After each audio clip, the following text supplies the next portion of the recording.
What's going on, guys? Welcome back to the channel, and today we're going to talk about how not to write your first script. Writing a script is a lot like taking an ice bath. You're dreading doing it. You can think of almost anything else to do besides get into freezing cold ice water. But once you do it and you finally get comfortable in it, it's so rewarding. When you're done, you're super happy that you did it, and it has a lot of benefits. I mean, I'll be honest, writing a script is nothing like taking an ice bath. I kind of just wanted to show you guys that I got an ice bath, but it really has nothing to do with writing a script. Writing a script is completely different.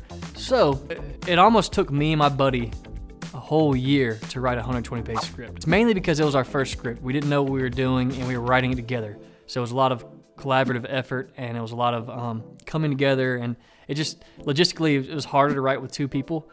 But I'm just gonna talk about my experience, and we're gonna get into how I wrote a 120-page script and how I think I was able to get it done in it, and it's a pretty damn good script if you ask me. So here we go. First things first, don't be overwhelmed. Don't be intimidated by writing a script. I remember when I first started, I didn't even get started. It took me like a month to even figure out how to write a script. So don't worry about all that, the format and how to do it, because it's really not that hard. And there's plenty of videos already out there that I'll link below that you can go click and watch and come back to this video. I use Studio Binder. I'm not sponsored by them, and you can write a script on there and they just format it for you. Don't get overwhelmed by that. There's plenty of resources out there to figure out how to format a script. Worry about the story. And number two, don't think too big. Start with a small idea. That's what pretty much every great artist does. If you're thinking about something like Harry Potter, Lord of the Rings, Star Wars. Turn off the flash, you fucking moron. All these started with a simple story, and they expounded on that. They didn't start off big and go small. They started small, went big. I know this might seem easy, but it's easy to get overwhelmed by these big ideas. So start small. Tarantino, what he usually does is he thinks of something even like interaction or some dialogue, and he can build a whole story around that one dialogue. Same with people who write songs, artists.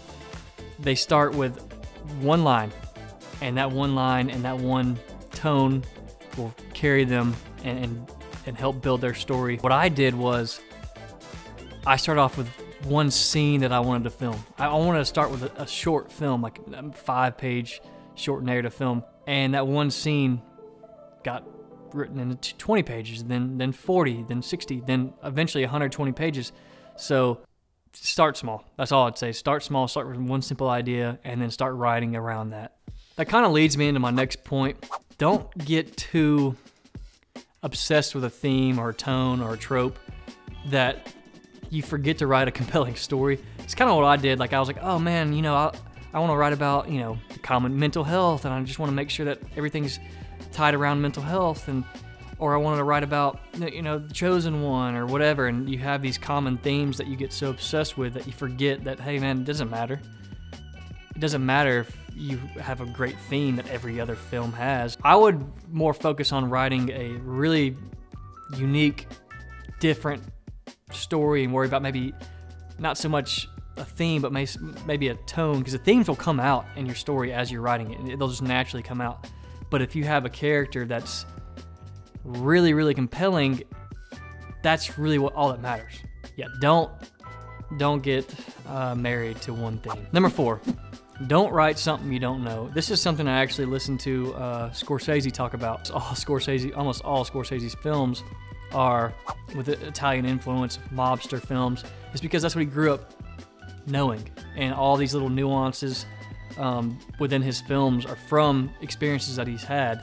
So if you write what you know, it's going to be a lot more rich, and you're going to have a lot more characters to pull from. You're just going to know the story that much better, especially with your first film. When you're writing, write about things you know and experiences you know. As cool as it'd be for me to write a whole film about space and space-time and traveling through a universe and saving the world through jumping through black holes. To show that, they've turned 3-dimensional space into 2 dimensions, which turns a wormhole into 2 dimensions. A circle. What's a circle in 3 dimensions?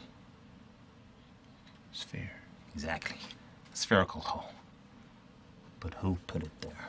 You know, I don't know anything about astrophysics, so it would be really, really hard and probably not the best film because I'm focusing on trying to figure out what all this means.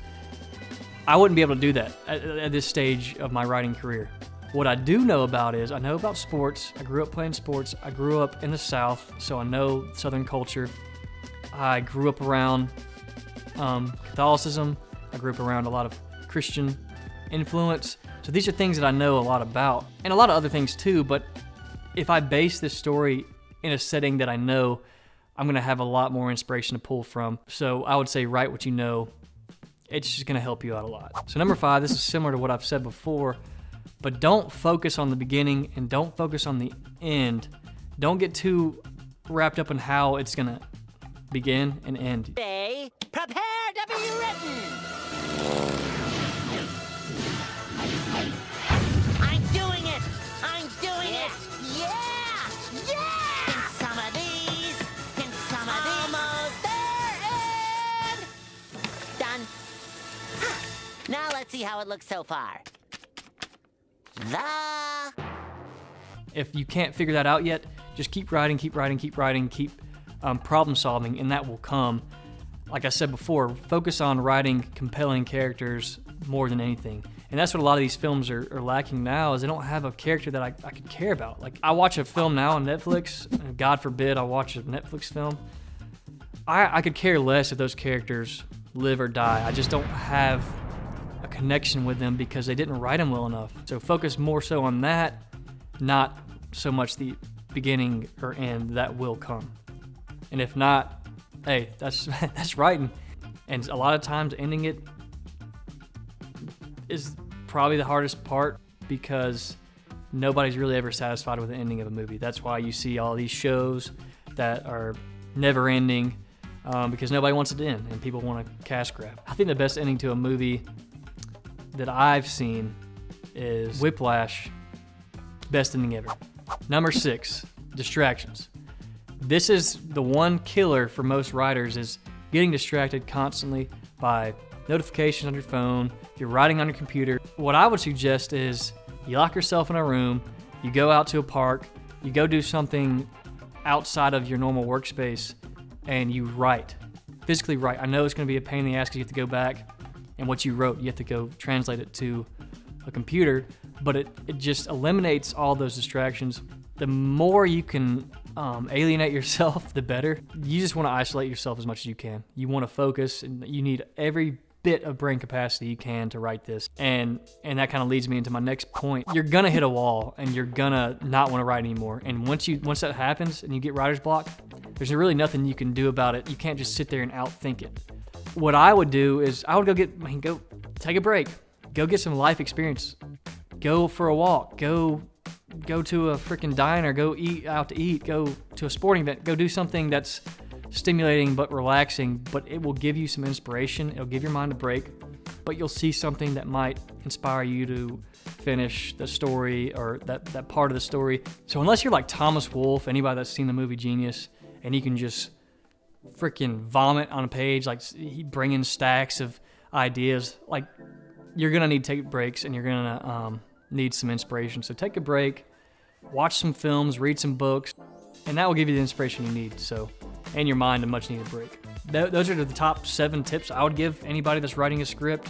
You know, I'm not an expert on it. I've only written a handful, but as I've gotten further and further along, I did want to give back and help other people out on how I would have probably done it differently and what not to do. So if this helped you at all, give me a like, thumbs up, comment would be cool. Tell me what you want to know more about. Toss me a sub if you want. If not, it's cool. We'll see you next time. Appreciate y'all watching.